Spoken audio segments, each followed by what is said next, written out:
1992 मध्ये कोकणी, मणिपुरी, नेपाळी अशा 3 भाषा जोडल्या गेल्या. त्यानंतर एकूण 18 भाषा झाल्या. त्यानंतर 92 संशोधन झाले आणि 2004 पासून आपण बघतोय की त्यामध्ये बोडो, डोंगरी, मैथिली, संथाली अशा 4 भाषा जोडल्या गेल्या. म्हणजे आता एकूण त्या 8व्या सूचीमध्ये भारतीय संविधानाच्या अशा 22 भाषा आपल्याला दिसतात. आणि या भाषेच्या विकासासाठी म्हणजे या भाषेचा विकास व्हावा, या भाषेचे प्रसार व्हावा, या भाषेचा प्रचार व्हावा आणि या भाषेला संरक्षण मिळावं, त्यासाठी अशा प्रकारचे उपक्रम भारतीय सरकार, महाराष्ट्र शासन सुद्धा राबवत आहे. त्यामुळे आपण सुद्धा अशा प्रकारची कार्यशाळा ठेवून विद्यार्थ्यांना याबद्दलचं आपण बघतोय की भाषिक आणि सांस्कृतिक विविधता जपणे, त्यानंतर बहुभाषिकतेला प्रोत्साहन देणे. साधारणतः जी थीम आहे या आजच्या 2026 मध्ये की यूथ व्हॉइसेस ऑफ मल्टीलिंग्युअल एज्युकेशन, म्हणजे युवकांचे जे काही आवाजातून बहुभाषिक शिक्षण, अशा प्रकारचं या आजच्या दिनाचं काय आहे. आजच्या दिनाची थीम आहे युवकांच्या आवाजातून बहुभाषीय शिक्षण ही थीम ठेवलेली आहे शासनाने. आणि त्या थीम थ्रू आपण विद्यार्थ्यांना किंवा युवकांना, आज भारत ही जगातील सर्वात तरुण देश आहे. म्हणजे 65% जी लोकसंख्या आपली 30 to 35 याच्यामध्ये आहे. त्यामुळे या युथ विद्यार्थ्यांना बहुभाषिक शिक्षण देण्यात यावं अशा प्रकारचं शासनाचे धोरण आहे. आणि त्या धोरणाअंतर्गत अशा प्रकारचे विविध जे उपक्रम आहेत, मराठी भाषा म्हणा किंवा इतर ज्या भाषा आहेत, म्हणजे 22 भाषा प्लस 1300 इतर भाषा, म्हणजे अनुसूचीमधल्या या 22 भाषा आणि 1300 इतर भाषा, या भाषांच्या प्रचार, प्रसार आणि विकासासाठी, संवर्धनासाठी शासनाने, महाराष्ट्र शासन, भारत सरकारने विविध योजना या ठिकाणी राबवलेल्या आहेत. आणि मराठी भाषेला आता आपल्याला माहिती आहे की क्लासिकल लँग्वेज आपण बघतोय की कशी पण मान्यता मिळालेली आहे. त्यामुळे सध्या मराठीला या ठिकाणी चांगले दिवस आलेले आहेत. त्यामुळे मराठीसाठी आपण प्रयत्न केले पाहिजे. आणि मराठी भाषा ही आपली मातृभाषा आहे आणि मातृभाषेतून जे शिक्षण मिळतं ते आपल्याला चांगल्या प्रकारे आकलन, चांगल्या प्रकारे त्याचं आपल्याला मनन, चिंतन त्यामध्ये आपण करू शकतो. आणि चांगल्या प्रकारे ज्ञान सफलपणे इतर भाषांपेक्षा मराठीमध्ये चांगल्या प्रकारे आपण मराठी भाषा मिळवू शकतो. त्यासाठी आजच्या या कार्यशाळेला लेखन कौशल्य जे असेल, तुमचं संशोधन कौशल्य असेल, तुमचं प्रकल्प संशोधन कौशल्य असेल, किंवा यामध्ये विद्यार्थी असतील, यामध्ये संशोधक असतील, यामध्ये प्राध्यापक असतील, या प्राध्यापकांसाठी कशा प्रकारचा रिसर्च पेपर लिहायचा, कशा प्रकारचं रिसर्च रिव्ह्यू करायचं, कशा प्रकारची रिसर्च मेथोडॉलॉजी वापरायची, कशा प्रकारची त्याची पद्धती वापरायची, किंवा कशा प्रकारे संकलन, डाटा संकलन करायचं, अशा प्रकारच्या वेगवेगळ्या पद्धती यामध्ये कदाचित पुढच्या याच्यामध्ये विद्यार्थ्यांना शिकवल्या आयोजनामध्ये. तर यासाठी मी विद्यार्थ्यांना, प्राध्यापकांना, संशोधकांना या ठिकाणी मी शुभेच्छा देतो आणि थांबतोय, कारण सरांना, आपल्या अध्यक्ष सरांना जायचं आहे. त्यामुळे मी काही जास्त वेळ घेत नाही. धन्यवाद. थँक्यू.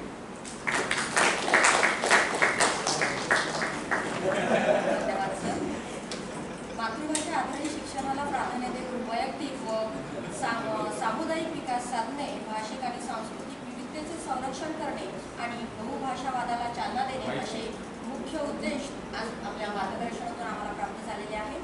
त्यानंतर आंतरराष्ट्रीय मातृभाषा दिनाचे औचित्य साधून भाषेचे जतन करणे ही काळाची गरज आहे. या विषयावर प्रकाश टाकण्यासाठी मी आजचे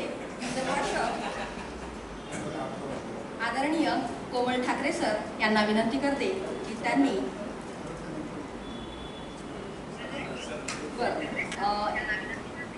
मी आजच्या कार्यक्रमाचे अध्यक्ष माननीय डॉक्टर श्यामराव कोरेटी सर यांना विनंती करते की त्यांनी आमच्या विद्यार्थ्यांना मार्गदर्शन करावे.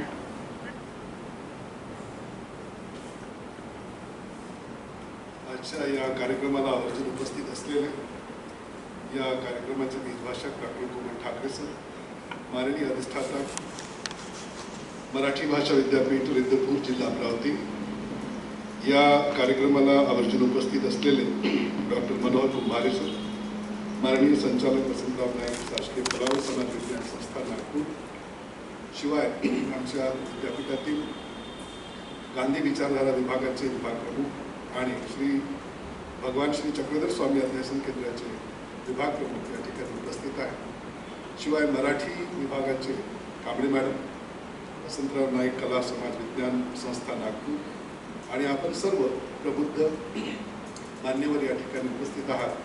सर्वप्रथम मी आपल्याला आजच्या या भाषा दिनाच्या शुभेच्छा देतो आणि ह्याच्या विषयाकडे वळलो. खरं तर लेखन कला हे आपल्याला अवगत करून घ्यावी लागते. ती जन्मतः येणं शक्य नाही आणि म्हणून आपल्याला विविध प्रकारची भूमिका बजावावी लागते. आमचे काही पत्रकार मित्र या ठिकाणी बसलेले आहेत, त्यांना आपण विचारलं तर तुमची पद्धत वेगळी आहे असं ते म्हणते, पत्रकारितेची भाषा वेगळी आहे असं ते म्हणते. तशाच पद्धतीने विविध प्रकारचे आपण जे काही लेखन करतो, अध्यापन पद्धतीच्या कालखंडामध्ये किंवा अध्ययन पद्धतीच्या किंवा संशोधन ही जी काही पद्धत असते, त्यात वेगवेगळ्या कामासाठी वेगवेगळे नियम ठरलेले असतात. आता आपण असाइनमेंट लिहितो, आपल्या याच्यामध्ये आहे अभ्यासक्रमाला, असाइनमेंट लिहिणे याला आपण लेखन कला समजतच नाही. आपल्याला असं वाटतं की अभ्यासाचा एक भाग आहे, 20 मार्क किंवा जे काही 40 मार्क आहेत तेवढ्या पुरतेच आपण ते केलं पाहिजे अशी आपली समज आहे. पण आपल्याला आश्चर्य वाटेल, लेखन कला एवढी म्हणजे आपल्याला असं म्हणता येईल की बिनचूक पाहिजे. जर तुम्हाला नीट लिहिता येत नसेल 100 शब्दसुद्धा, तर तुमचा कुठलाही पेपर आंतरराष्ट्रीय पातळीवरच्या परिषदामध्ये एक्सेप्ट सुद्धा होत नाही. आणि म्हणून ते लोक सर्वात आधी एखाद्या परिषदेमध्ये जाण्यासाठी आपल्याला काय मागतात, ॲब्स्ट्रॅक्ट पाठवा म्हणतात. किती शब्दामध्ये लिहा, 100, 150 ते 300 हा वेळ जाईल. आणि त्यानंतर आपण पेपर लिहितो प्रत्यक्ष, पेपरमध्ये किती शब्दावली देतात, 3000 ते 5000 शब्दामध्ये लिहा.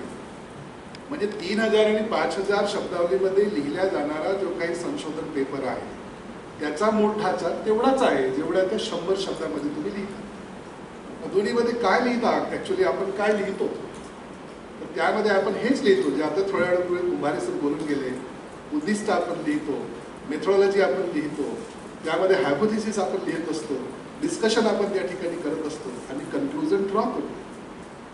म्हणजे लेखन कौशल्याची ही खूप मोठी कला आहे की 100 शब्दामध्ये सुद्धा त्याच बाबींचा आपण उल्लेख करतो जे आपण 500 शब्दामध्ये लिहितो. आणि एखाद्या परिषदेमध्ये जायला जर तो तुमचा 100 शब्दामध्ये लिहिलेला ॲब्स्ट्रॅक्ट जर एक्सेप्ट झाला समजा, तरच तुम्हाला पुढचे 5000 वर्डसाठी पेपर मागितला जाईल आणि तुम्हाला निमंत्रण पाठवलं जाईल. म्हणजे लेखन कला किती महत्त्वाचा आहे याचा आपण खरं तर विचार करावा पाहिजे. पण लेखन करत असताना आपण कोणत्या गोष्टींना ॲक्च्युली भर दिलं पाहिजे. तर लेखन करणे ही काय आहे की एक स्ट्रक्चर आहे, एक ढाचा आहे.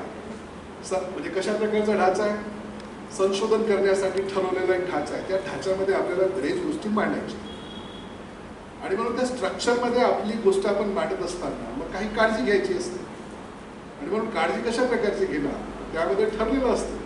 सुरुवात कशी झाली पाहिजे, मध्यभाग कसा आहे आणि आपण कन्क्लुजन्स कशा पद्धतीने ड्रॉ केले पाहिजेत, ह्या सगळ्या गोष्टीची नियमावलीच आहे. एखाद्या विद्यार्थ्याला टायटल नसेल समजा, मग तो पुढे कसा सरकणार आहे, त्याला उद्दिष्ट सेट करता येणार नाही, एम सेट ऑब्जेक्टिव्ह करता येणार नाही, हायपोथेसिस करता येणार नाही, मेथोडॉलॉजी ठरवता येणार नाही, कार्याचा प्रकारच आपल्याला जर समजला नाही समजा तर पुढे करणार काय आहे, कसं काय आपण विशद करणार आहोत, प्रकरण रचना कशी करावी, आपण तर टिपा कशी द्यावी, याचे सगळे वेगवेगळे आपल्याकडे जे आहेत नियमावली आहे. आणि म्हणून ह्या सगळ्या गोष्टी आपल्याला समजायला पाहिजे. आता रिसर्च पेपर असा एक शब्दप्रयोग आपण करतो. आपल्याला बहुतेक लोकांना रिसर्च पेपर एवढंच माहीत आहे. रिव्ह्यू पेपर आपल्याला माहीत आहे का, टर्म पेपर आपल्याला माहीत आहे का, नोट, रिसर्च नोट आपल्याला माहीत आहे का. आणि म्हणून गफलत कुठे होते, आपण जसं समजतो ना की कॉन्फरन्स म्हणजे सेमिनार आहे, सेमिनार म्हणजे सिम्पोसिया आहे, असं नाही आहे. ही जी भानगड आपल्या या अशा प्रकारचा कार्यक्रम, कॉन्फरन्स वेगळा आहे, सिम्पोसियाचं उद्दिष्ट वेगळं आहे, वर्कशॉप वेगळे असतात, तसंच पेपरचे सुद्धा उद्दिष्ट वेगळे वेगळे असतात. आता पॉप्युलर आर्टिकल असं आपण म्हटलं, आमचे ते पत्रकार मित्र सांगतात, एखादी नागपूरमध्ये काळी पिवळी मारबतचा एखादी सण आहे, त्याच्यासाठी संशोधन करायची गरज नाही आहे, पॉप्युलर आर्टिकल लिहितील सर्वसामान्य लोकांसाठी, जे ते उद्दिष्ट त्या ठिकाणी मेथोडॉलॉजी कोणती वापरली हे लिहायची गरज नाही. कृषी करत असताना केस स्टडीज नावाचा एक प्रकार असतो अलीकडचा कालखंडात. हे सगळे जे पद्धती आहेत ह्या वेगवेगळ्या प्रकारचे लेखन कला आवश्यक आहेत त्यांना. आणि म्हणून त्या सगळ्या नॅशनल स्टँडर्ड्स त्याचे आहेत, इंटरनॅशनल स्टँडर्ड आहेत, त्या खरं तर आपल्याला वापरता आले पाहिजे. तसंच अजून एक महत्त्वाचं म्हणजे भाषेबद्दल. आपल्यापैकी अनेकांना हेच वाटते की मराठीची डिक्शनरी आहे, भाषेची डिक्शनरी असते, कॅम्ब्रिज तर इंग्लिशची डिक्शनरी असते. असं नाही आहे. प्रत्येक विषयाची डिक्शनरी आहे. इतिहासाची डिक्शनरी आहे, भूगोलाची डिक्शनरी आहे, प्रत्येक इकॉनॉमिक्सची डिक्शनरी आहे. हे काय आपल्याला सांगत आहे? हे स्टँडर्ड शब्द आपल्याला देत आहे. आता मी झाडीपट्टीवर जर मी लिखाण करत असेल तर झाडीपट्टीतला एखादी शब्द मी त्या ह्याच्यात मांडायला नको असं नाही आहे. मी झाडीपट्टीतलाच शब्द त्या ठिकाणी मांडणार आहे, पण त्याचं ब्रॅकेटमध्ये मला तो स्टँडर्ड डिक्शनरीमध्ये जे शब्द लिहिले ते लिहावं. हे तुमचं जे काही संशोधन आहे ते दिल्लीतल्या एखाद्या माणसाकडे तपासायला गेला समोर तर त्याला झाडीपट्टीतला शब्द तर समजला पाहिजे. दंडार म्हणजे काय आहे? मग दंडारला आपल्याला तिकडे ब्रॅकेटमध्ये लिहावं लागेल की Dandar is something this kind of the act which is perform at the village level throughout the night वगैरे काहीतरी लिहावं. तेव्हा त्याला तो समजणार. म्हणून आपण एक स्टँडर्ड भाषा जे वापरतो ती यासाठी वापरतो. अदरवाईज विदर्भामध्ये मराठीचे कितीतरी प्रकार आहेत. आमच्या पट्टीमध्ये तर भरपूर झालेले आहे. वराडी आहे, झाडीपट्टी आहे, नागपूरची मराठी वेगळीच आहे. आता आपण सगळे सुज्ञ लोक आहात मराठीचा बद्दलचे. आणि म्हणून मातृभाषा हा जो काही प्रकार आहे त्याचं संशोधन करू नये असा नाही आहे. पण संशोधन करत असताना त्याला ज्या मर्यादा आहेत त्याही आपल्याला लक्षात ठेवायला पाहिजे. हे सगळ्यात महत्त्वाचे. आणि म्हणून लेखन करत असताना स्टँडर्ड भाषा आपण जसं वापरतो ते यासाठीच आहे. अलीकडे UGCचा असा नियमच आलेला आहे की जे काही तुम्ही संशोधन करता आहात त्याची एक कॉपी फॉरेनमध्ये गेली पाहिजे तपासायला. लिहिलेलं आहे पण फॉरेनमध्ये गेली समजा मराठी आमची तर त्याची कशी कोणची होईल? तर असं ते सगळ्याच विषयासोबत होऊ शकते. आणि संशोधन नेमकं काय असते? लेखन कलामध्ये आपल्याला जे काही येते ते आपोआपच असं कुठेतरी उतरते असं नाही आहे. तुम्ही पेन पकडले की ते आपोआपच लिहायला लागतं. ते असं असतं की समाजात एखादी समस्या आपण बघतो ते आपल्याला असं वाटतं की हे असंच का, ते तसंच का. मनात अनेक प्रकारचे प्रश्न निर्माण होतात, किंतु परंतु निर्माण होतात, इफ्स अँड बट्स निर्माण होतात. वाय आहे, वेअर आहे, हू आहे, वाय आहे, हुम आहे, वेन, अशा प्रकारचे जे काही 5-6 प्रकारचे प्रश्न आपल्याला पडतात त्या प्रश्नांची उत्तरं शोधणे म्हणजे संशोधन करणे. आणि मग ह्या सगळ्या प्रश्नांची उत्तरे आपण एका व्यवस्थित पद्धतीने लिहित होते म्हणजे थेसिस झालं.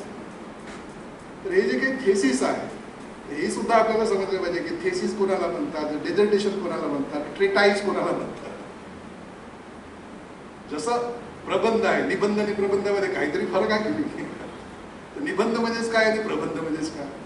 तर तशाच पद्धतीने त्याची वरची डिलीटची डिग्री असते, DSCची डिग्री असते, त्याला आपण काय म्हणतो ट्रेटाईज म्हणतो. ही काय भानगड आहे? हे आपल्याला त्या स्टँडर्ड्स जे आहेत त्या समजले पाहिजे. आणि त्याच्यासाठीच खरं तर लेखन कार्यशाळा असो की अशा पद्धतीच्या संशोधन पद्धतीवर विस्तृत चर्चा होण्यासाठी अशा प्रकारच्या कार्यशाळा अतिशय आवश्यक असतात. आणि म्हणून आपण जन्मजात या क्षेत्रातले तज्ज्ञ जरी नसलो तरी आपण या अशा प्रकारच्या कार्यशाळेमध्ये दिल्या जाणाऱ्या प्रशिक्षणाच्या माध्यमातून स्वतःला आपण अधिक चांगलं संशोधक बनवू शकतो ह्याची मला जाणीव आहे. आणि म्हणून आज दिवसभर या ठिकाणी जे काही चालणार आहे खूप सारं बोलण्यासारखं आहे. पण कुमारे सरांनी आधीच सांगून ठेवलेलं आहे मी माझं काम हलकं केलं आहे. 12:30 वाजता एका दुसऱ्या कार्यक्रमाचा उद्घाटन करायचं असल्याने मी आपली नक्कीच या ठिकाणी रजा घेणार आहे. मला हेच म्हणायचं आहे की हे जे नवीन अशा पद्धतीचा जो कल्चर आहे हे सामाजिक उपयोगाचा कशा पद्धतीने राहील आपलं संशोधन याच्यावरही आपण भर द्यावा. वर्तमान कालखंडातील ज्या काही समस्या असतील त्या समस्याचा उत्तर आपल्याला शोधता येतील का याचाही आपण या ठिकाणी नक्कीच विचार करावा. आपल्यापैकी काही लोक जर PhD करत असतील तर PhD करत असताना हे लक्षात घ्या की PhD हे आपल्याला अमर करून जातं. अरे आपण माजी डॉक्टर बाबासाहेब आंबेडकर असा शब्द प्रयोग करतो का? नाही. ते गेल्यानंतरही त्यांचा नावाचा पुढे डॉक्टर हा शब्द लागलेला आहे. आणि म्हणून मी म्हटलं की डॉक्टर सारखी डिग्री संशोधन आपल्याला अमर करून जाते. आणि म्हणून आपण प्रत्येकाने अमरत्व पत्करावा आणि संशोधन नीट करावं. धन्यवाद.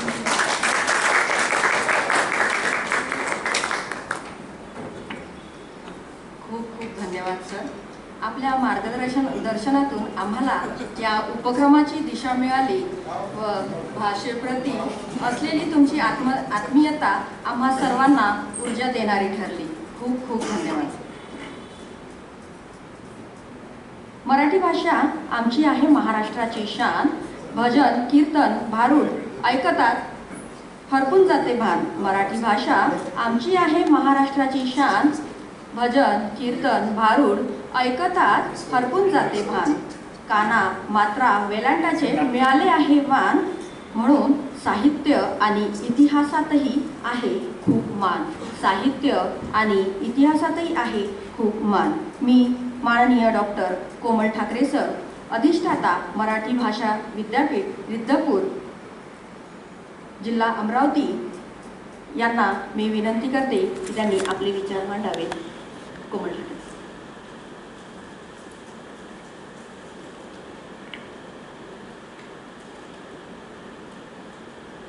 राष्ट्रसंत तुकडोजी महाराज नागपूर विद्यापीठ, भगवान श्री चक्रधर स्वामी अध्यासन, गांधी विचारधारा विभाग, मराठी विभाग, वसंतराव नाईक शासकीय कला आणि समाज विज्ञान संस्था नागपूर यांच्या संयुक्त विद्यमानं आंतरराष्ट्रीय मातृभाषा दिनाचं औचित्य साधून आजच्या या एक दिवसीय शोधनिबंध आणि प्रकल्प लेखन कार्यशाळेचे सन्माननीय अध्यक्ष,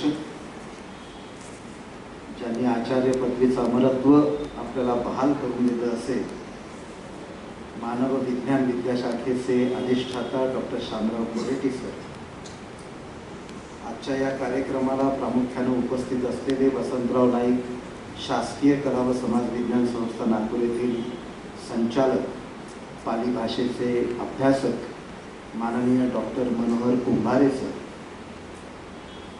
या कार्यक्रमाला प्रामुख्याने उपस्थित या कार्यक्रमाचे समन्वयक, गांधी विचारधारा विभागाचे प्रमुख डॉक्टर प्रमोद वाटकर सर, भगवान श्री चक्रधर स्वामी अध्यासनाचे प्रमुख डॉक्टर भारत मिसाळ सर, वसंतराव नाईक शासकीय कला आणि समाज विज्ञान संस्था नागपूर येथील मराठी विभाग प्रमुख डॉक्टर विशाखा कांबळे,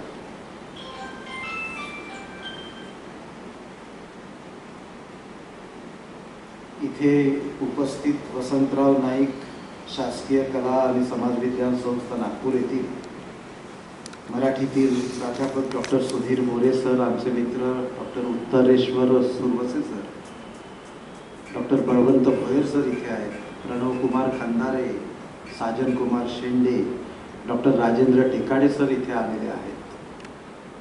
सर्व अभ्यासक मान्यवर,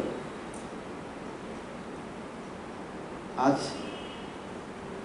जागतिक आंतरराष्ट्रीय ज्याला आपण म्हणतो मातृभाषा दिन आहे आणि त्या दिनानिमित्तचं जे विवेचन आहे ते डॉक्टर भारतभूषण शास्त्री यांनी केलेलं आहे. या कार्यशाळेमागची भूमिका आदरणीय कुंभारे सर आणि आजचे अध्यक्ष डॉक्टर शामराव कोरेटी सर यांनी बऱ्यापैकी मांडलेली आहे. मी आज जास्त जाणार नाही, पण आजच्या आंतरराष्ट्रीय मातृभाषा दिनाचं औचित्य साधून या कार्यशाळेचा प्रारंभ मी भाषेच्या संदर्भात केला पाहिजे असं मला वाटते. कारण भाषा हे आपल्या संस्कृतीचं वैभव आहे. एखादी संस्कृती जर टिकवायची असेल, तिला जर कायम टिकवायची असेल, तिचा प्रसार आणि प्रचार करायचा असेल, तिचं जतन करायचं असेल, तर आपल्याला भाषा जपल्या पाहिजे, बोली जपल्या पाहिजे, लिप्या जपल्या पाहिजे. म्हणून जर त्या जपल्या नाही तर कुसुमाग्रज म्हणतात त्याप्रमाणे भाषा मरिता देशही मरतो, संस्कृतीचाही दिवा विझे, भाषिक गुलाम होऊनी प्रगतीचे शिर कापू नका. असं जे कुसुमाग्रजांनी म्हटलं त्याच्या मागे काही तथ्य आहे आणि अर्थ आहे.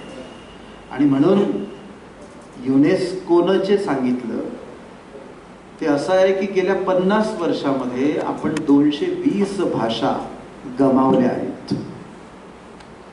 197 भाषा संकटग्रस्त म्हणून घोषित केलेल्या आहेत आणि 22 भाषा बऱ्याच आघाड्यावर गंभीर अडचणींना तोंड देत उभ्या आहेत. आणि विशेषतः लिपी नसलेल्या जितक्या काही भाषा आहेत त्या नामशेष होण्याच्या मार्गावर आहेत.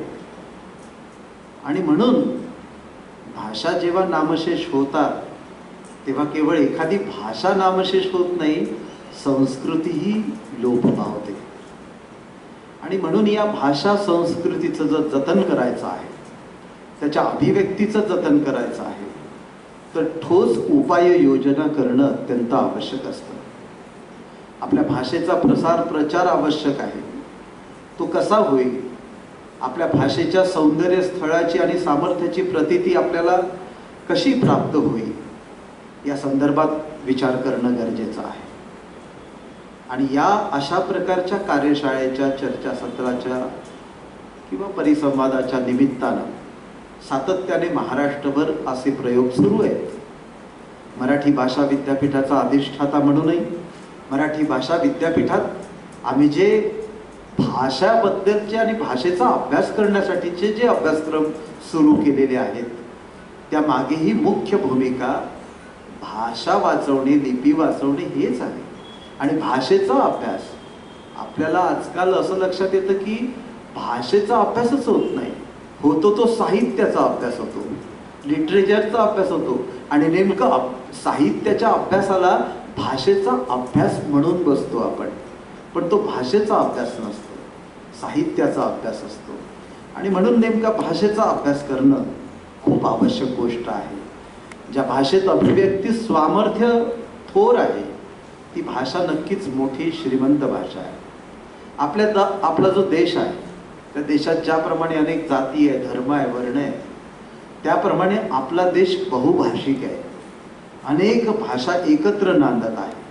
म्हणून आपल्या भारत देशाला बहुभाषिक देश आपण म्हणतो. भारतीय राज्यघटनेमध्ये सुरुवातीला 14 भाषा होत्या, नंतर 22 झाल्या.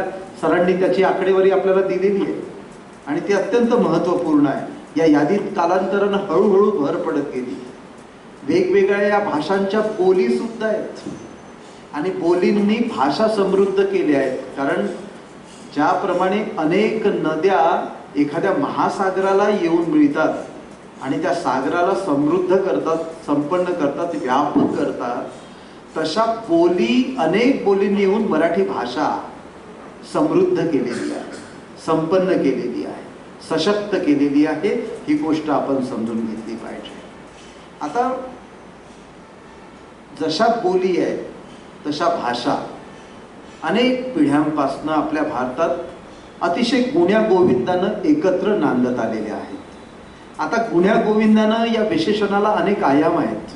गुण्यागोविंदानं नांदणे, लव हेट रिलेशनशिप असं त्याला म्हणतात. आणि म्हणून भारतीय भाषांमध्ये परस्पर संबंध आहे, ही गोष्ट आपण जाणली पाहिजे. एकीकडे भारतीय भाषांमध्ये परस्परांच्या भाषेच्या माध्यमातून संस्कृतीचा भाषिक वाङ्मयीन असा अभ्यास केला जातो त्या क्षेत्रामध्ये, आणि प्रेमपूर्वक त्या क्षेत्राच्या माध्यमातून त्या भाषेची आदान प्रदान होताना आपल्याला दिसत असते.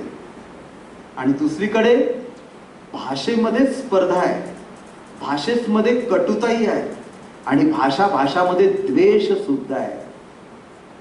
याचाही प्रत्यय आपल्याला येतो. मराठी कोकणी, मराठी आणि कन्नड आणि तामिळी, अस्मिया आणि बांगला, बिहारी हिंदी आणि इलाहाबादी हिंदी यांच्यामध्ये सुद्धा परस्परामध्ये प्रेम घृणायुक्त संबंध आढळून येतात.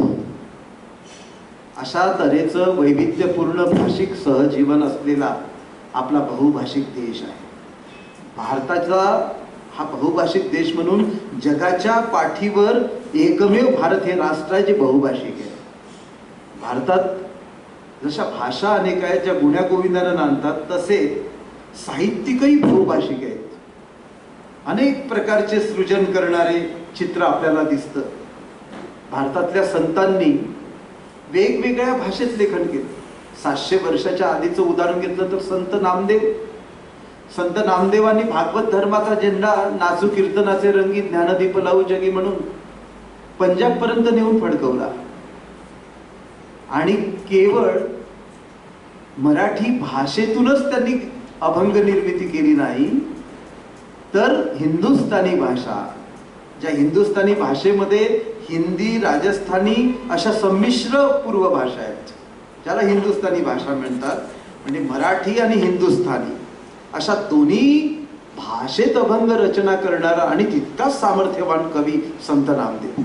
म्हणजे शिखांचा जो ग्रंथ आहे गुरुग्रंथ साहिबा, त्याच्यामध्ये 62 पद संत नामदेवांची समाविष्ट करण्यात आलेली आहे. ही मराठी संतांकरता किती मोठी, म्हणजे राष्ट्रीय नव्हे तर एक आंतरराष्ट्रीय एकात्म भावना या निमित्तानं आंतरभारतीय एकतेचं स्वप्न संत नामदेवाच्या रूपानं कसं साकार झालं याचा प्रत्यय आपल्याला आल्याशिवाय राहत नाही. अनेकतेतील एकतेचा भक्तिभावपूर्वक असा ज्ञानात्मक कृतार्थ जगणं संत नामदेवाच्या निमित्तानं राष्ट्रीय ऐक्याचा महान संदेश आपल्याला मिळालेला आहे. आता दुसरे मध्ययुगीन कवी म्हणजे विद्यापती आहे.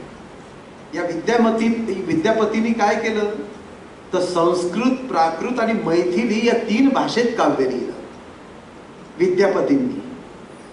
कथाकार प्रेमचंद आपल्याला माहीत असेल, त्यांनी प्रथम काही वर्ष हे उर्दूमध्ये कथालेखन केलं आणि त्यानंतर हिंदीमध्ये कथालेखन केलेलं दिसतं. काकासाहेब कालेलकरांचं नाव आपल्या सगळ्यांना माहीत असेल.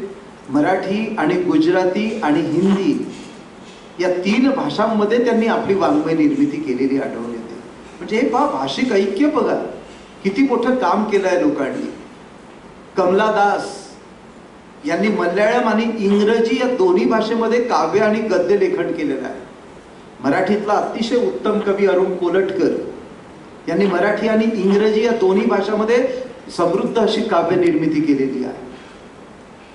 भारतीय साहित्यामध्ये हे साहित्यकारच बहुभाषिक नाही तर अनेक साहित्य कलाकृती सुद्धा बहुभाषिक आहेत. ह्या गोष्टी आपल्याला दिसतात. त्याच्यामध्ये कालिदासाचं उदाहरण, अभिज्ञान शाकुंतलम हे नाटक केवळ संस्कृतमध्ये लिहिलं गेलं नाही तर ते शौरसेनी, महाराष्ट्री आणि मागधी या 4 वेगवेगळ्या भाषामध्ये लिहिल्या गेलं आहे. त्यातली पात्र सुद्धा भिन्न भिन्न भाषेतून बोलताना दिसतात. अशी जर बहुभाषिक कलाकृती भारतात निर्माण होते याचाच अर्थ असा आहे की भारतात एक बहुभाषिक स्थिती तेव्हाही विद्यमान होती, जिथे भिन्न भिन्न भाषिक लोकांचा एकत्र असा एकांतिक गटामध्ये समावेश होतो आणि एकत्र हे लोक जगत असतात. ही केवढी मोठी समता, ममता, प्रेम, बंधुता भारत देश प्राचीन काळापासून जोपासत आलेला आहे. भाषिक बंधनं तोडून परस्परांशी संवाद करण्यास तो उद्युक्त आहे.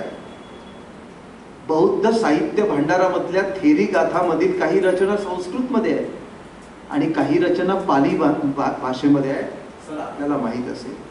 ज्ञानेश्वराच्या अमृतानुभवामध्ये 5 श्लोक संस्कृतमध्ये आहेत आणि बाकी सगळं मराठीत आहे.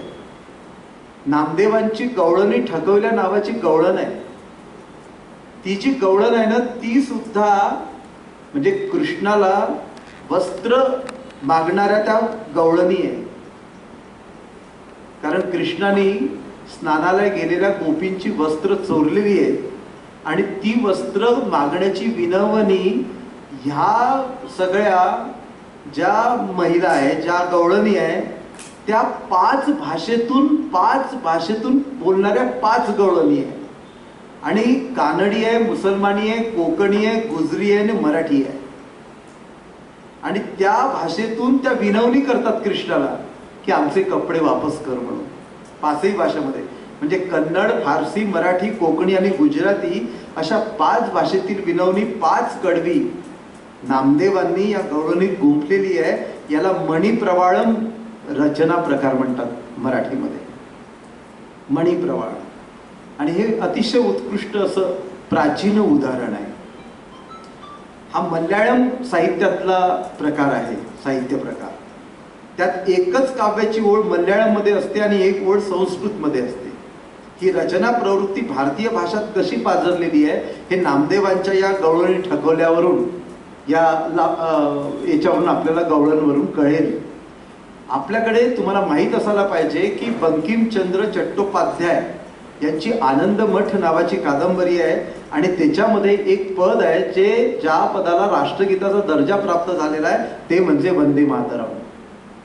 आणि हे गीत बंगला आणि संस्कृत दोन्ही भाषेचं संमेलन आहे. वंदे मातरम. स्वातंत्र्यवीर विनायक दामोदर सावरकर, जयस्तुते जयस्तुते श्री महान मंगले शिवास्पदे शुभदे स्वतंत्रते भगवते त्वामहम यशोयुताम वंदे. ही जी ध्रुवपद आहे ते ध्रुवपद संस्कृतमध्ये आहे आणि त्याच्यानंतरची कडवी गालावरच्या कुसुमे किंवा कुसुमांच्या गाली, ही सगळी कडवी मराठीतली आहेत. म्हणजे मराठी आणि संस्कृत या दोन्ही भाषेचं संमेलन याच्यामध्ये दिसून असते. याचाच अर्थ या रचना ज्या आहेत त्या मणिप्रवाळम रचना प्रकारातल्या आहे. यावरून एकूणच मला हे सांगायचं आहे की बहुभाषिक असणं ही भारतीय लोकांची सहज प्रवृत्ती आहे. भारतीय लोक मुळातच बहुभाषिक नसले तरी ते बहुभाषिक बनू शकतात, बनतात. 4 भिन्न कुळातल्या भाषाकुल या भाषा भारतात एका वेळी वापरत असल्याचं चित्र आपल्याला दिसतं. म्हणजे बहुभाषिकता परदेशातही दिसून येते. पण याचं वैशिष्ट्य भारतात जास्त मोठं आहे, प्रामुख्यानं जाणवतं. ऐतिहासिक पौराणिक घटना आपल्याला दिसून येतात आणि त्याच्या आकलनाची, त्याच्या प्रतिसादाची वेगवेगळी परिमाणं आपल्याला दिसतात. आता भारतामध्ये, महाराष्ट्रामध्ये मराठी बोलल्या जाते. मराठी 12-13 कोटी लोक मराठी बोलतात. अतिशय 2500 वर्षापासूनची जुनी मराठी भाषा आहे, म्हणून ती क्लासिकल लँग्वेज आहे. अभिजात भाषेचा दर्जा तिला मिळालेला आहे, हे आपण मान्य केलं आहे, सिद्ध केलं आहे. आणि प्रचंड संवादक क्षमता तिचं आहे. 150 वर्ष ब्रिटिश इथे राहिले, अनेक भाषिक आक्रमण इथे झाली, पण मराठी भाषा संपू शकले नाही. इतकं सामर्थ्य तिच्यामध्ये आहे. ही गोष्ट आपणा सगळ्यांना माहिती आहे. ती ह्या भाषेला पहिल्या जगातल्या पहिल्या 20 भाषांमध्ये ही भाषा गणल्या जाते आणि म्हणून त्या भाषेचं जे सामर्थ्य आहे ते आपण अनेकदा भाषेच्या संदर्भात ऐकत असतो, माहीत करून घेत असतो, मराठी भाषेच्या बद्दल बोलत असतो.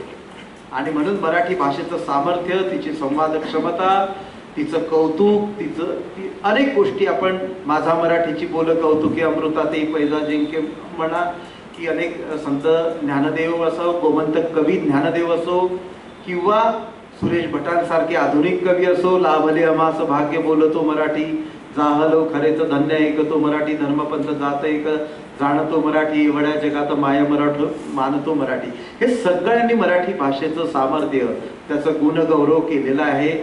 हे सगळं दाखवलेलं आहे. मराठी भाषेबद्दल मी आत्ता बोलणार नाही, पण एकूण बहुभाषिक या देशामध्ये आज जागतिक आंतरराष्ट्रीय मातृभाषा दिन करत असताना मातृभाषेचंही महत्त्व आपल्याला असलं पाहिजे.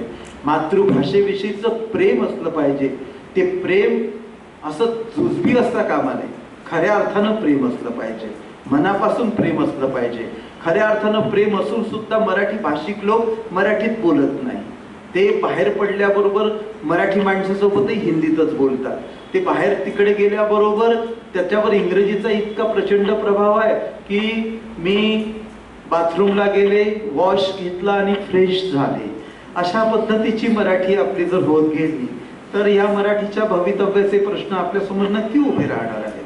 तेव्हा या मराठीचं काय करायचं हा विचार आपणच स्वतःला समजून दिला पाहिजे.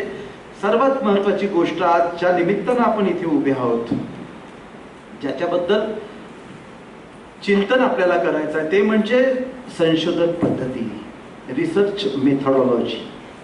याबद्दल आता सर बोलून गेले.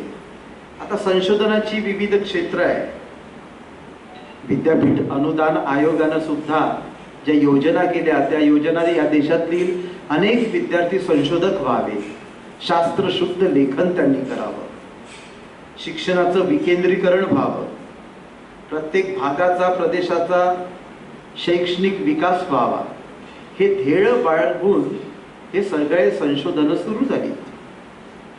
शासनाची सुद्धा प्राध्यापकांकडून, शिक्षकांकडून संशोधनाची अपेक्षा आहे. पण संशोधक आणि शिक्षक याच्यात फरक असतो. संशोधन ही जबरदस्तीची गोष्ट नाहीये.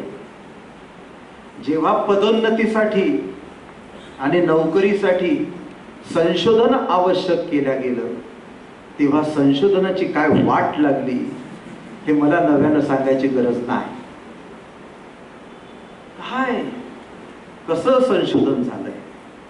आज जर प्लॅगॅरिझमचे त्या कसोटीवर किंवा निकषावर सगळ्या विद्यापीठातले सगळे प्रबंध जर तपासून पाहिले तर भंडाऱ्याच्या ठिकाणी चंद्रपूर करणं आणि चंद्रपूरच्या ठिकाणी वरोरा करणं, नावं बदलले तरी प्रबंध बदलले आणि आचार्य पदव्या संपादन केल्या, डॉक्टरेट मिळवून अमरत्व प्राप्त झालं. हे आपल्या सगळ्यांना माहिती आहे. मग संशोधक आणि शिक्षक याच्यामध्ये फरक असतो. प्रत्येकच व्यक्ती संशोधक होईलच किंवा होतच असं नाही. संशोधन करण्याची संशोधकीय दृष्टी, काहीतरी जाणून घेण्याची, समस्येचं निराकरण करण्याची, ती समस्या उलगडून दाखवण्याची, उकलून दाखवण्याची, पुराव्याच्या बळावर सिद्ध करून दाखवण्याची क्षमता आणि धमक ज्या व्यक्तीमध्ये मूलतः असते तो व्यक्ती उत्तम संशोधन करू शकतो. नाहीतर काहीतरी इकडचं तिकडे, तिकडचं इकडे, इधर का माल उधर न उधर का माल इधर, जर इकडचं पाहून तिकडचं पाहून लिहिलं, पुराव्याचे पुरावे, परिच्छेदचे परिच्छेद, इकडचे तिकडे, काय काय करतो आपण. आणि कशा कशा पद्धतीनं आपला प्रबंध सिद्ध करून झालं रे बा एकदाची PhD, झाला रे बा आमचा एकदा प्रबंध पूर्ण म्हणून सुटकेचा निश्वास सोडतो आणि मोठे अभिमानानं उच्च विद्या विभूषित म्हणून समाजामध्ये विरवत असतो. खरं संशोधन करणं आणि त्यासाठी आपल्या ठिकाणी प्रश्न पडणं, कारण प्रश्न पडणं हे जिवंत माणूस असण्याचं लक्षण आहे आणि पडलेल्या प्रश्नाच्या उत्तराच्या शोधात निघणं हे बुद्धिवान असण्याचं लक्षण आहे. आपल्याला बुद्धिवान असलं पाहिजे, पडलेल्या प्रश्नाच्या उत्तराचा शोध आपण घेतला पाहिजे आणि संशोधक व्हायला पाहिजे. शिक्षकी पेशा जर स्वीकारला आहे, प्राध्यापकी पेशा जर स्वीकारला आहे तर त्या प्राध्यापकानं, शिक्षकानं विद्यार्थ्यांना देताना शास्त्रीय पातळीवर आणि संशोधकीय भूमिकेतून देण्यासाठी त्याची संशोधकीय दृष्टी विकसित असली पाहिजे. हे तुम्हाला मान्य करावं लागतं किंवा ते स्वीकारूनच आपण या पेशामध्ये गेलो पाहिजे. पेशाची निवड कशासाठी करायची? बायको चांगली मिळावी म्हणून, पैसे मिळावे म्हणून? कशाची निवड आपण कशासाठी करतो ना, आपल्या निवडीचे निकषच वेगळे असतात. संशोधनाची सुद्धा निवड आपण कशासाठी करतो? संशोधनाच्या सिद्ध करण्याच्या पायरीमध्ये पहिली गोष्ट अशीच आहे की एका समस्येची निवड किंवा संशोधन विषयाची निवड करणे. एखादा प्रकल्प सिद्ध करत असताना, एखादं संशोधनपर कार्य करत असताना किंवा एखादा लेख लिहित असताना तुम्हाला पहिल्यांदा चॉईस असतो, निवड करावी लागते. कशाची निवड करणार? त्याच्यासाठी अभ्यासही लागेल ना. हो, कोणताही प्रश्न कोणत्याही वेळी स्वप्नात पडतात का प्रश्न? अभ्यास केल्याशिवाय काय? माहीत करून घ्यावं लागेल, सगळं चिंतन करावं लागेल, 10 ग्रंथ पाहावे लागतील, या समाजाचं चिंतन करावं लागेल, वास्तव जग वाचावं लागेल, इतिहास वाचावा लागेल, भूगोल वाचावं लागेल, संस्कृती वाचावी लागेल, प्राचीन काळ समजून घ्यावा लागेल, आधुनिक काळ समजून घ्यावे लागेल. ही सगळी काळ समजून घेताना, इथला इतिहास भूगोल समजून घेताना, इथल्या राजा रजवाट्यांचा इतिहास समजून घेताना, इथलं राजकीय सामाजिक सांस्कृतिक पर्यावरण समजून घ्यावं लागेल, इथलं अर्थशास्त्र समजून घ्यावं लागेल, इथलं समाजशास्त्र समजून घ्यावं लागेल. आणि हे सगळे समजून घेतल्यानंतर इथल्या समस्या, कोणत्या क्षेत्रातल्या, कोणत्या भाषेतल्या, कुठल्या समस्या आहे, त्या समस्या समजून घेतल्यानंतर कोणत्या गोष्टीवर संशोधन केलं नाही, कोणती गोष्ट मला जास्त भेडसावते आणि कोणती गोष्ट मी सिद्ध करू शकतो, हा चॉईस असला पाहिजे. ही निवड करण्याचं सामर्थ्य आपल्या ठिकाणी असलं पाहिजे. नाहीतर निवड कशी करायची? कशावर? आजकाल विद्यार्थी आमच्याकडे संशोधन करायला येतात. सर, मला PhD करायची आहे, मला तुम्हीच गाईड पाहिजे. ठीक आहे, कशावर PhD करायची आहे? कोणता विषय आहे? कशावर करू सर? कशावर करू सर या प्रश्नातच उत्तर मिळतं का याच्या डोक्यात काय करायचं हे अजिबात नाहीये. संशोधन करण्यासाठी पहिल्यांदा तुम्हाला समस्या स्वतःला जाणवली पाहिजे. तुमच्या मनाचा आणि मेंदूचं दार तुमच्या आतल्या समस्येनं खटखटलं पाहिजे की बाबा रे याची उत्तरं मिळत नाहीये, याची उत्तरं तुला मिळवता येतील का? ते उत्तरं मिळवण्यासाठी प्रश्न पडले पाहिजे आणि प्रश्न पडण्यासाठी चिंतन मनन आणि अभ्यास लेखन वाचन केलं पाहिजे. त्याच्याशिवाय प्रश्न पडत नाही. आणि मग निवड काय करायची, कशी करायची? निर्णय घेताना आपण सगळेच नागवे असतो. कवी ग्रेस असं म्हणतात, निर्णयाच्या दिवशी आपण सारेच नागवे असू, त्याची आत्तापासून लाज कशाला? गव्हाचा दाणा नागवा पेरला तरी तो वस्त्र घेऊन उगवतो. चॉईस. मला अधिष्ठाता होताना तू कशाला चालला अधिष्ठाता व्हायला? पगारातही वाढ होणार नाहीये, कुटुंब डिस्टर्ब होतं ना.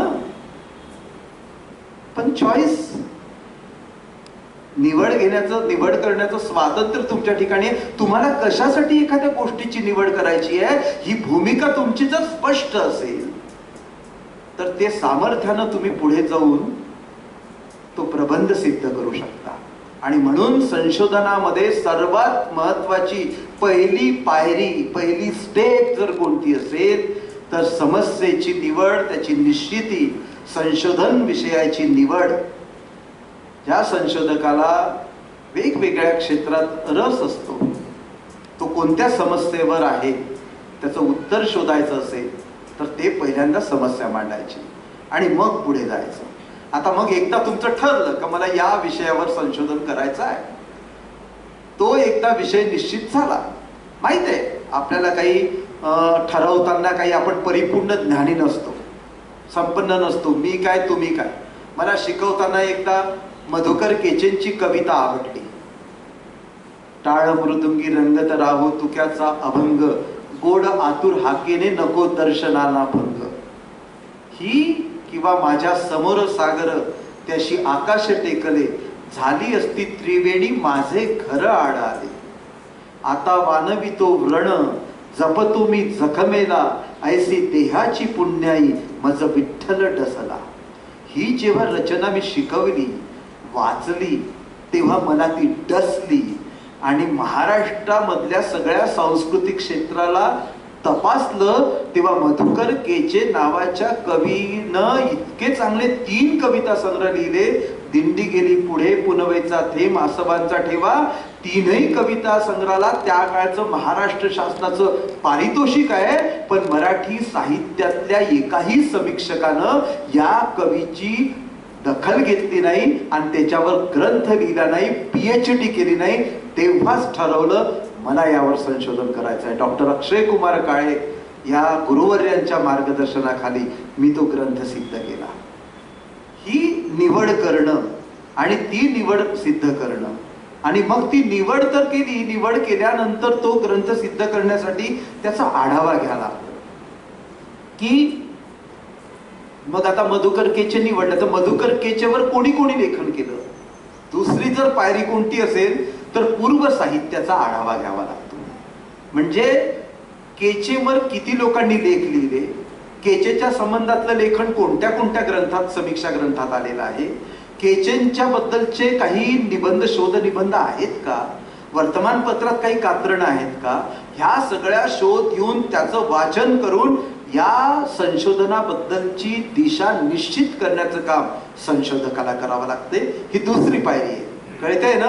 मला असं वाटतं संशोधन करणाऱ्या विद्यार्थ्यांची संख्या इथे कदाचित कमी आहे आणि संशोधन झालेल्या प्रगल्भ लोकांचीच गर्दी इथे जास्त असल्यामुळं कदाचित या गोष्टीत स्वारस्य राहणार नाही.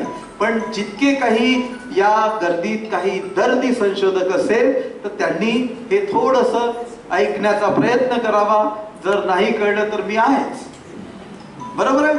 तर त्याच्यानंतर ही झाली रिव्ह्यू ऑफ लिटरेचर, पूर्व साहित्याचा आढावा. अनेक प्रकारचे त्या विषयाच्या संदर्भातले अनेक लेख जिथे जिथे छापून आले. तुम्ही कोणत्याही विषयावरचं संशोधन करा, कोणतंही राज्यशास्त्र घ्या, इतिहास घ्या, समाजशास्त्र घ्या, भूगोल घ्या, लिपी घ्या, भाषा घ्या, किंवा ऐतिहासिक पौराणिक घ्या, आधुनिक कालखंडातल्या कादंबऱ्या घ्या, नाटकं घ्या, कोणतंही साहित्य घ्या किंवा कोणताही विषय घ्या, त्या विषयाचं संशोधन करण्यासाठी एकदा विषय निश्चित झाल्यानंतर त्या विषयाच्या संदर्भातला पूर्व साहित्याचा अभ्यासाचा आढावा आपल्याला घ्यावाच लागतो की या प्रकारचं संशोधन, या प्रकारचं लेखन, या विषयावरचं लेखन, या विषयाचं संशोधन कुठल्या कुठल्या ग्रंथामध्ये, कुठल्या कुठल्या संशोधन पत्रिकेमध्ये, कुठल्या कुठल्या मासिकात, साप्ताहिकात, नियतकालिकामध्ये झालेलं आहे, याच्यावरचं चिंतन करणं, अभ्यास करणं, ते शोधणं आणि ते शोधून वाचन करून आपली एक संशोधनाची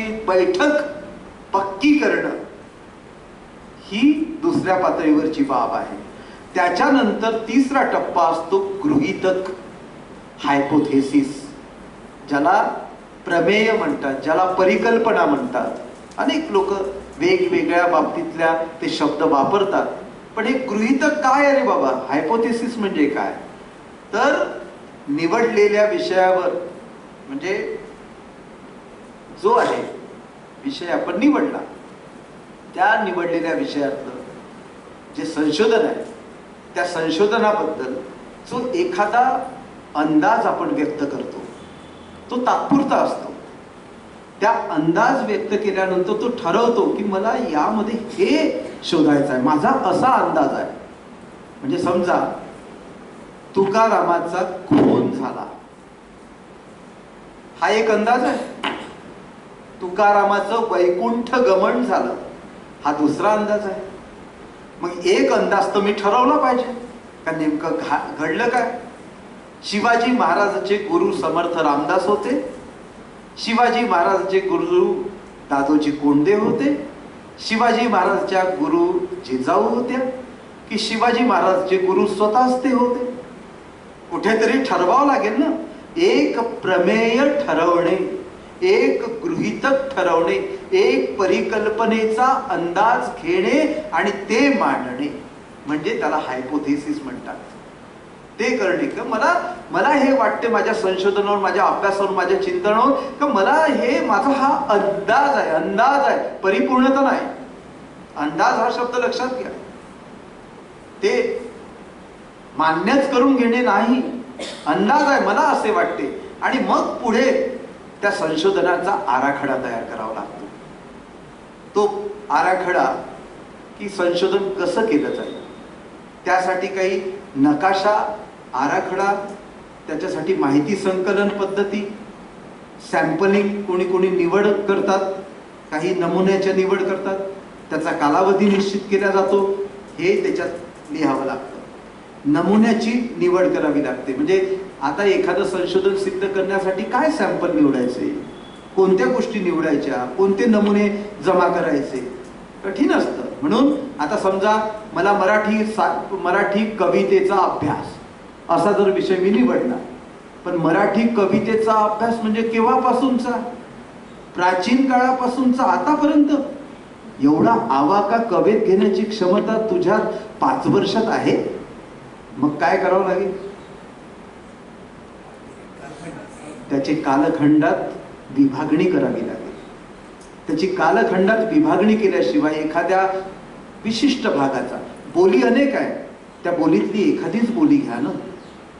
मी बोली आणि भाषेच्या संदर्भात आता PhDचा व्हायवा घेत असताना मुंबईला एका विद्यार्थिनीनं बोलीवर, म्हणजे बेळगाव परिसरातल्या बोलींचा अभ्यास केला, आणि तिथे माझ्या लक्षात आलं तिचा इंटरव्ह्यू घेताना की बोलींचा अभ्यास करणारे पोरं तर अभ्यास करून राहिले, पण बोली नामशेष होत चालले आहेत. बोलींबद्दलचा न्यूनगंड का माणसांमध्ये निर्माण झाला? तर याचं उत्तर टेकाडे सर असं आलंय की शिक्षक बोलींना मारक ठरले आहेत. कसे काय शिक्षक बोलींना मारक ठरले? वर्गात ते मले तुलेची बोली बोलणारे, ती कुठली तरी बोली बोलणारे पोरं वर्गात आल्यानंतर त्या पोरांना शिक्षक आपल्या शुद्ध आणि प्रमाण भाषेचा इतका प्रभाव गाजवण्याचा प्रयत्न करतात, आणि त्याला तू अडाणी आहे, तू अशुद्ध आहे, तुला हे गावरान बोली वगैरे हे बोलायची नसते रे बाबा. म्हणजे त्या बोली बोलणाऱ्या पोराला वाटते का हो बेटा हे मराठी आपलं मराठी नाही वाटते, हे मराठी वेगळं मराठी आहे हे जरा. आणि असं बोलणारा व्यक्तीच अतिशय शुद्ध आणि विद्वान व्यक्ती वगैरेच असतो आणि आपण गावराणी असतो. आपण कुठेतरी एक अशीच अशुद्ध भाषा बोलणारे लोक असतो. अशी मनोभूमिका त्या मुलांची होत असेल तर त्या बोलीबद्दलचा न्यूनगंड त्याच्यामध्ये तेव्हाच निर्माण करतो. हे कोण करतंय? होतं ना, शालेय शिक्षणाच्या माध्यमातून जर असा बोलीबद्दलचा न्यूनगंड निर्माण झाला तर याला जबाबदार कोण आहे? म्हणून बोली वाचवा, बोली जागवा. आता महाराष्ट्र शासनाचे नारे आहेत, विद्यापीठामध्ये कार्यक्रम आहेत, उत्सव आहेत, पण बोली वाचवायच्या नाऱ्यांनी बोली वाचवणार आहेत का? बोलीच्या बद्दलचं, बोली बोलणाऱ्या लोकांमध्ये त्या बोलीबद्दलचं प्रेम, त्या बोलीबद्दलचा विश्वास आणि त्या बोलीचं सामर्थ्य हे त्यांना सांगावं लागणार आहे, ते जिवंत ठेवावं लागणार आहे. ही अशी प्रक्रिया करावी लागणार आहे. याचाही अभ्यास होऊ शकतो, याचंही संशोधन होऊ शकतं, तेही त्या पातळीवर जाऊ शकतं. आणि म्हणून या बोलींच्या बद्दलचे नमुने जमा करणं, त्यातलं तथ्य शोधणं, ह्या सगळ्या संशोधनाच्या पायरीमधले त्या टप्प्यातले भाग आहेत. तथ्य आणि माहिती कलेक्शन, ज्याला डाटा कलेक्शन म्हणतो, त्याचं संकलन आपण करतो. यासाठी अनेक साधनं आपण वापरतो. कधी प्रश्नावली पद्धती वापरतो, कधी मुलाखती आपण घेतो, कधी ऑब्झर्वेशन करतो, निरीक्षण करतो, कधी सर्वेक्षण करतो, तर कधी प्रायोगिक पद्धत प्रॅक्टिकलही वापरतो. या सगळ्या पद्धती वापरतो. ते सगळे सॅम्पल जमा करतो, डाटा कलेक्शन करतो आणि या पद्धतीचा वापर करून करतो. आणि मग त्या माहितीचं विश्लेषण, त्याचं ॲनालायसिस करणं, त्याचं मूल्यांकन करणं. सगळी माहिती एकदा गोळा झाली की मग त्याचं ॲनालायसिस करणं. कारण सगळी माहिती इकडे तिकडे आलेली असते, विस्कळीत असते, इकडे तिकडे असते. मग त्याचं वर्गीकरण करणं, कोष्टक तयार करणं, टेबल तयार करणं, सांख्यिकीय पद्धतीचा वापर करणं, ज्याला स्टॅटिस्टिकल मेथड्स असं म्हणतात. आणि त्याचं ते सगळा वापर करून तुम्ही कोणती मेथड त्यासाठी वापरता. मराठीसाठी आशय विश्लेषणात्मक वापरता, ऐतिहासिक वापरता, वर्णनात्मक वापरता की चिकित्सक वापरता, कोणती पद्धती वापरू, कशा पद्धतीचा साधनाचा अवलंब करून ते संशोधन तुम्ही मांडता, याला जास्त महत्त्व असतं. आणि मग ती कलाकृती आणि त्या कलाकृतीची चिकित्सा पुढे आपण मांडत जातो, त्या माहितीचं विश्लेषण करत जातो. हे सगळं विश्लेषण करताना आपण जे गृहीतक केलेलं आहे, जे एक प्रमेय मांडलेलं आहे, ते प्रमेय बरोबर आहे का नाही आहे. आपण ठरवलेली एक जी गोष्ट असते ती गोष्ट बरोबर आहे की बरोबर नाही आहे हे ठरवताना इथे ठरवावं लागते. त्या प्रमेयाचा ताळमेळ इथे साधावा लागतो, त्याचं मूल्यमापन इथे करावं लागतं. आणि मग आपण ते सगळं मांडणी करून, विश्लेषण केल्यानंतर, सगळी मांडणी केल्यानंतर त्या मांडणीचा संबंध आपल्या गृहीतकाशी, त्या प्रमेयाशी जोडून पाहतो. आणि त्या माहितीवरून आपल्याला हे प्रमेयक आपण स्वीकारायचं की नाकारायचं हे ठरवतात. ते प्रमेय ठरवलं म्हणजे ते सिद्धच झालं पाहिजे असं नाही. अनेकदा असं असते, अट्टाहासानं सिद्ध करण्याच्या मागे लागतात. तुम्हाला सबळ पुरावे भेटले आणि ते सिद्ध केलं तर ओके, पण नाही झालं सिद्ध तर म्हणजे तुमचं बोंबललं का PhD नाही, किंवा संपलं का, अजिबात नाही. किंवा एखादं संशोधन थांबलं का तिथे, नाही होत. याचे सबळ पुरावे भेटले नाही, याला योग्य त्या पद्धतीनं विषय प्राप्त झाले नाही, किंवा याला न्याय्य अशा काही भूमिका दिसत नाही. त्याच्यामुळं मी घेतलेली भूमिका यापेक्षा नकारात्मक भूमिका इथे स्पष्टपणे जाणवते. हे अधोरेखित करण्याचं परिपूर्ण स्वातंत्र्य हे संशोधकाला असतं.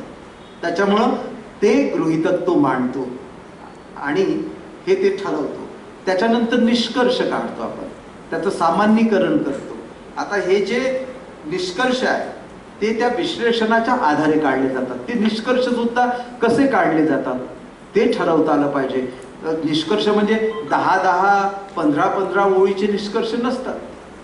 नेमकेपणानं नेटकेपणानं निष्कर्ष मांडायचे की मी ह्या सगळ्या विश्लेषणामध्ये काय मांडलेलं आहे ते नेमकेपणानं मांडायचं, ते निष्कर्ष असतात.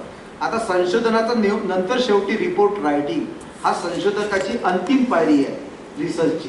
त्यामध्ये संपूर्ण संशोधन, त्याचा उद्देश काय आहे, त्याची पद्धती कोणती वापरली, त्याचे निष्कर्ष कोणते काढले, एका ग्रंथ रूपात ते मांडणी करणे आणि अहवाल स्वरूपात ते मांडणे. त्याच्यासाठी कोणते संदर्भ ग्रंथ आपण वापरले, त्या संदर्भ ग्रंथाची सूची देणे, परिशिष्ट देणे. परिशिष्टामध्ये जर आपण क्षेत्र तपासणी केली असेल, जर आपण मुलाखती घेतल्या असेल तर ती मुलाखत घेतली असेल तर ती मुलाखत परिशिष्टामध्ये येईल. जर आपण क्षेत्र तपासणी केली असेल, काही नकाशे घेतले असेल, काही लोकांच्या प्रश्नावल्या देऊन त्याची उत्तरं डाटा कलेक्शन केलं असेल तर ते परिशिष्टामध्ये येईल. ते परिशिष्टामध्ये देणे आवश्यक असतं, कारण आपल्या प्रबंधासाठी तो प्रबळ पुरावा असतो की यांनी काम केलंय, खरंच ते सिद्ध केलंय. त्यामुळं त्यासाठी आता अनेकदा अनेक पुरांना तो संशोधनपर लेख असो की लघुशोध प्रकल्प असो की बृहद शोध प्रकल्प असो, तो सिद्ध करताना तळटिपा घेता येत नाही. अनेकदा भानगडी पडतात तळटिपांच्या. ह्या तळटिपा कशा घ्यायच्या? समजा तुम्ही एखाद्या विषयावर संशोधन करीत आहात किंवा मृत्युंजय कादंबरीतील कर्णाचं व्यक्तिचित्रण याच्यावर तुम्ही संशोधन करीत आहात. त्याच्यावर संशोधन करीत असताना तुम्ही मृत्युंजय या कादंबरीतला कर्ण वाचला, त्या कर्णाचं व्यक्तिमत्व, त्या कर्णाचे अंतर्बाह्य गुण याची चर्चा तुम्ही तुमच्या विश्लेषणात केली, पण त्या कर्णाबद्दलचे बाहेरच्या सगळ्या संशोधक अभ्यासकांची जी मतं आहेत ती मतं तुम्हाला जर तिथे अधोरेखित करून तुमचं मत अधिक प्रभावित करायचं असेल तर ते मत अधोरेखित करताना मृत्युंजय कादंबरीतला कर्ण आणि महाभारतातला कर्ण, महाभारतातल्या कर्णामध्ये महाभारतातल्यावर जितके काही पुस्तकं लिहिल्या गेले त्या पुस्तकामधला कर्ण, एखाद्या पंडितांनी मांडलेला कर्ण, एखाद्या साहित्यिकांनी मांडलेला कर्ण, एखाद्या संशोधकानं मांडलेला कर्ण आणि त्या कर्णामधले वेगवेगळे संदर्भ तुम्हाला जर टिपा म्हणून इथे द्यायचे आहे तर तुमच्या विश्लेषण करतानाच्या विश्लेषणामध्ये ते संदर्भ मध्ये येतात आणि ते संदर्भ अधोरेखित करताना तुमच्या विश्लेषणाचा आशयाचा त्या संदर्भ टिपेशी संबंध असायला हवा. नाहीतर टाकतो म्हणून टाकायचे, कारण काहीच नाही टाकलं तर म्हणून यांना काही कोणते पुस्तकच वाचले नाहीत का, यांनी काही पाहिलंच नाही का, यांनी कोणते संशोधन, मग काय करायचं, अरे तू न संशोधन पण टिपा नाही टाकल्या, मग काय टाकावं लागते काय या टीका, मग कसं करता आता, तर कुठं आहे याच्यावरचं दे ना, मग त्या तिथले घ्यायचे आणि कॉपी पेस्ट केल्यासारखे, कुठेही त्याचा वरच्याशी संबंध नाही, ओळीशी खालच्या ओळीशी संबंध नाही आणि पटकन तिथे एखादी ओळ टाकून द्यायची आणि तळटीप म्हणून लिहून टाकायचं. अशी संशोधनातील बहाद्दरकी अनेक लोक करतात, पण ह्याला खरं संशोधन म्हणत नाही. आणि म्हणून ते संशोधन करताना कार्ड सिस्टीम चांगली असते. कार्ड अनेक प्रकारच्या, आपल्याकडे खूप पत्रिका येतात, त्या पत्रिकेच्या मागचा भाग कोरा असतो, त्या कोऱ्या भागावर नेहमी आपला जो गठ्ठाचा गठ्ठा, मी जी पद्धत वापरली तीच मी तुम्हाला अनुभवातून सांगतोय. कोऱ्या पत्रिकांचा गठ्ठाचा गठ्ठा माझ्याजवळ ठेवला आणि मी जितके काही ग्रंथ वाचत होतो त्या ग्रंथात मला माझ्या विषयाशी निगडीत जिथे जिथे काही जी ओळ, आशय किंवा उतारे भेटतात ते उतारे मी तिथे लिहित होतो आणि त्या उताराला नंबर देत होतो. त्या नंबरच्या खाली लिहित होतो की हा उतारा या ग्रंथातला आहे, या ग्रंथाचा लेखक हा आहे, या ग्रंथाचे प्रकाशक हे आहे, हे या ग्रंथाचे प्रकाशन वर्ष हे आहे आणि या ग्रंथाच्या पृष्ठ क्रमांक इतक्यावर हा उतारा आहे. हे त्या खरड्यावर मी लिहून ठेवायचो आणि मग तो खरडा सगळ्या प्रकारचे असे 50-100 खरडे तयार झाल्यानंतर मग कोणते कोणते उतारे आणि कोणते कोणते लेखन कोणत्या कोणत्या संदर्भातले आपल्याला कुठे भेटले त्याची विभागणी करायची आणि कोणत्या प्रकरणात आपल्याला कोणते खरडे कमी पडणार आहे याचं वेगळेपण दाखवायचं आणि मग आपलं लेखन स्वतंत्रपणे संशोधनपर लेखन मांडताना शास्त्रीय मांडणी करत असताना मग त्या तळटीपा तिथे आपण नोंदवायच्या. ही एक संशोधन पद्धती असते. आता संशोधन करताना अनेकदा संशोधनाची भाषा ही शास्त्रीय पद्धतीनं असली पाहिजे. अनेक संशोधक विद्यार्थ्यांचे प्रबंध तपासताना असं लक्षात येतं की ललित साहित्य लिहिल्यासारखं एखादी लालित्यात्मक रचना एखादं प्रवास वर्णनच करून राहिलो की काय, घडलं गेलं, आलो होतो गेलो होतो, ही रचना जी आहे ही रचना एखाद्या ललित साहित्य कृतीसाठी ठीक आहे, पण जेव्हा संशोधकीय लेखन करता तेव्हा ते शास्त्रशुद्ध लेखन असलं पाहिजे आणि शास्त्रीय मांडणी तिथे व्हायला पाहिजे. मग ती शास्त्रीय मांडणी प्रमाण भाषेतच असली पाहिजे.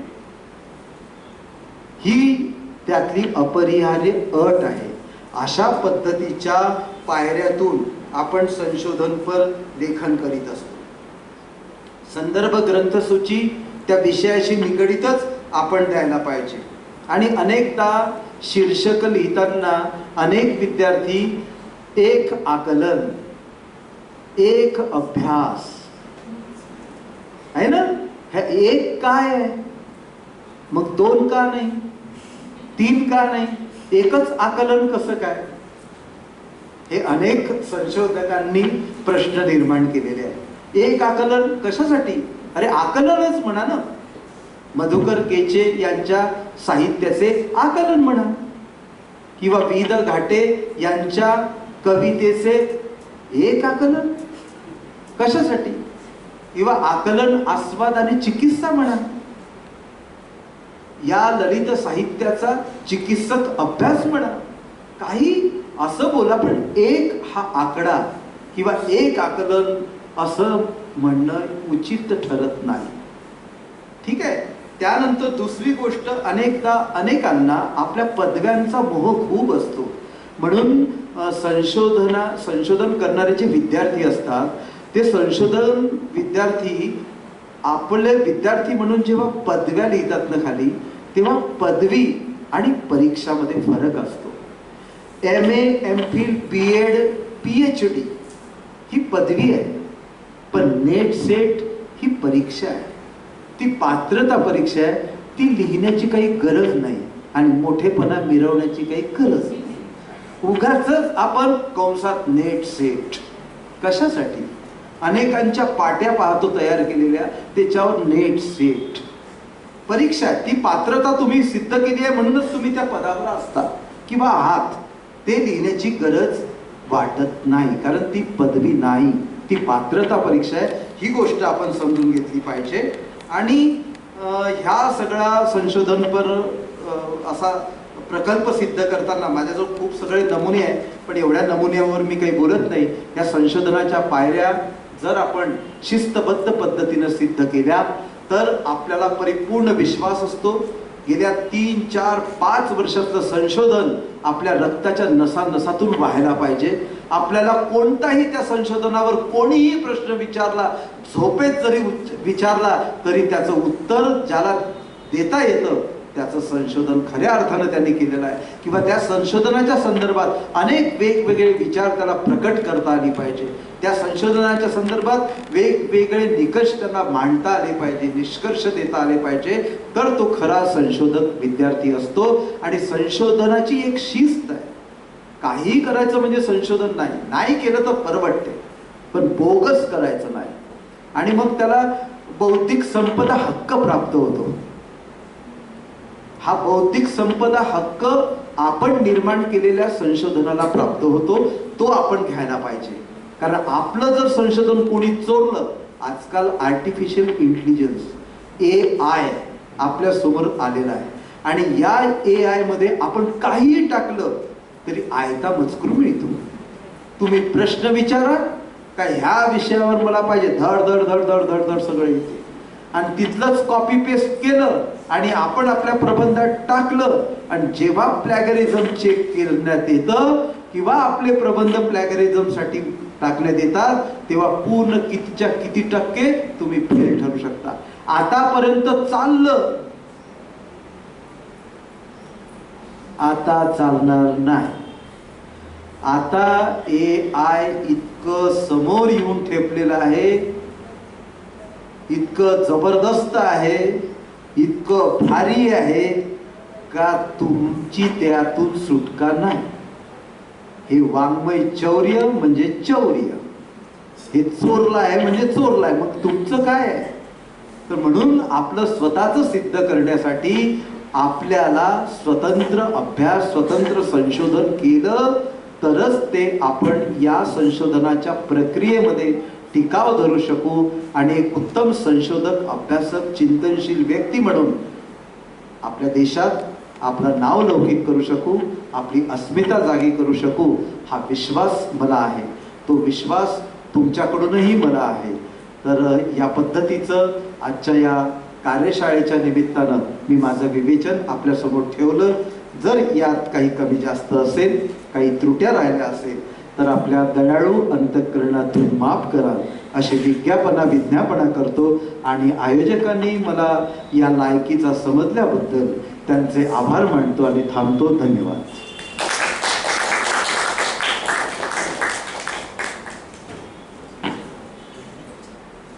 लय लय धन्यवाद सर. मातृभाषेचे महत्त्व आणि जागतिकीकरणात तिचे स्थान यावर आपण अत्यंत मोलाचे विचार मांडलेले आहे. तुमच्या शब्दांनी आम्हा सर्वांना अंतर्मुख केलेले आहेत. खूप खूप धन्यवाद सर तुमचे. आदरणीय काशीनाथ सर म्हणतात, आम्हास जो हवा तो दर्जा आता मिळाला, आम्हास जो हवा तो दर्जा आता मिळाला. राष्ट्रीय मान मोठा भाषेचं प्राप्त झाला, राष्ट्रीय मान मोठा भाषेचं प्राप्त झाला. साऱ्या जगात गिरवू अभिजात ही मराठी, साऱ्या जगात गिरवू अभिजात ही मराठी. जपतो सदैव आम्ही हृदयात ही मराठी, जपतो सदैव आम्ही हृदयात ही मराठी. आणि शेवटचे पुष्प म्हणजेच आभार प्रदर्शनाचे. मला इथे आयोजकांनी संधी दिली त्याबद्दल मी त्यांचे आभार मानते. आणि शेवटचे पुष्प गुंफण्यासाठी मी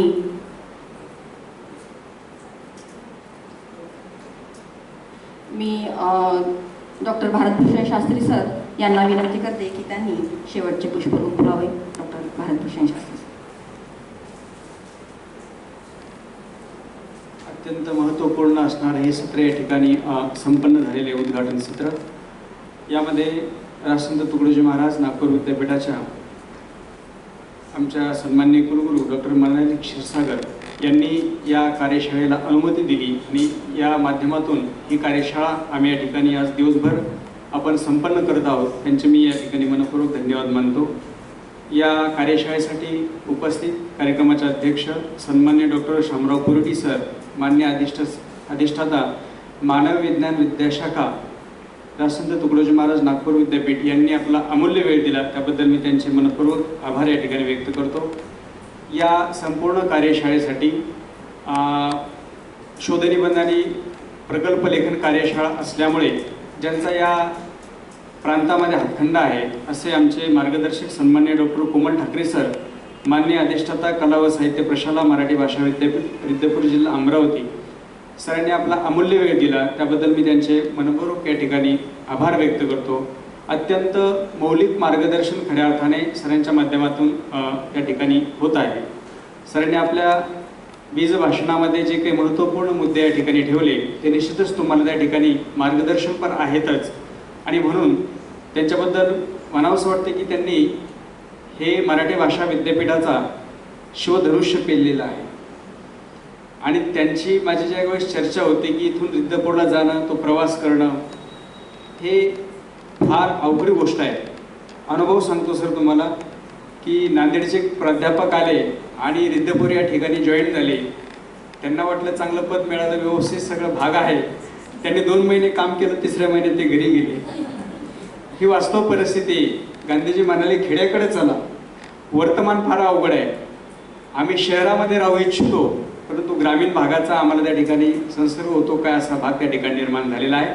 आणि पहिला आपल्याला मान मिळाला म्हणजे मराठी भाषा विद्यापीठाचे पहिले अधिष्ठाता म्हणून आपण त्याचं जोरदार टाळ्या वाजवून स्वागत करूया की हा शिवधनुष्य त्यांनी आल्याबरोबर पेलला. ही साधारण गोष्ट नव्हे आणि ती क्षमता त्यांच्यामध्ये आहे. जे वर्तमानामध्ये ज्यावेळेस संशोधनाचा विषय येतो तर सरांशी माझी प्रचंड 2-2 तास चर्चा होती. ती कशामुळं की खऱ्या अर्थाने सर आपल्याला हे सगळं पुढे घेऊन जायचं आहे आणि याच्यासाठी वेळ देणारा व्यक्ती महत्त्वाचा आहे. नाहीतर आपलं उद्दिष्ट पूर्ण झालं, आता माझा त्या विषयाशी काही संबंध राहिला नाही, एकदा चांगली ड्युटी मिळाली, सगळं संपलेलं आहे, हा भाग ज्याच्यामध्ये डोक्यामध्ये आला तो व्यक्ती फारसं काही त्या कार्यक्षेत्रामध्ये येऊच शकत नाही. आणि म्हणून ती जबाबदारी त्यांनी पेलली आणि ते पेलल्यानंतर सुद्धा आपल्या ठिकाणी त्यांनी वेळ दिला त्याबद्दल त्यांचे मी मनपूर्वक या ठिकाणी आभार मानतो. या ठिकाणी डॉक्टर मनोहर कुंभारे सर उपस्थित आहेत, संचालक वसंतराव नाईक शासकीय कला व समाज विज्ञान संस्था, सरांचे मी या ठिकाणी मनपूर्वक आभार मानतो. मागील कित्येक दिवसापासून आमचा अगदी जवळीकीचा संबंध आहे आणि सरांच्या माध्यमातून मागे सुद्धा सर्वोदय श्री चक्रधर स्वामी प्रबोधन सप्ताह आपण राबवला. त्यामध्ये धनवटे नॅशनल कॉलेज आणि वसंतराव नाईक शासकीय समाज विज्ञान संस्था आमच्या पाठीमागे आहे आणि एक कार्यक्रम आम्ही काव्य वाचनाचा त्या ठिकाणी घेतला होता. अत्यंत चांगला प्रतिसाद त्या ठिकाणी मिळाला. आज त्या महाविद्यालयात सुद्धा विद्यार्थी या ठिकाणी उपस्थित आहेत. सर पाली आणि बुद्धिझमचे चांगले अभ्यासक आहेत आणि म्हणून आम्ही या ठिकाणी थोडासा असा विचार करतो की पाली, प्राकृत, मराठी, संस्कृत, आज तर खऱ्या अर्थाने सगळ्याच भाषेचे अभ्यासक या ठिकाणी होते. पाली होते, प्राकृत होते, मराठी आहे, संस्कृत आहे. या दृष्टिकोनातून काय होतं की भाषा विकास आपल्याला कुठं जायचं आहे, आपण कुठे आहोत, या दरम्यान इथं खऱ्या अर्थाने चर्चामंथन होतं. आणि हे सांगायला नको की आत्ताच्या मूळ ज्या भाषांना अभिजात दर्जा मिळाला यामध्ये पाली, प्राकृत आणि मराठी या 3 भाषांचा आहे. संस्कृतचा तर मागच्या कालखंडामध्ये झालेलाच होता. 11 भाषांना अभिजात दर्जा मिळाला.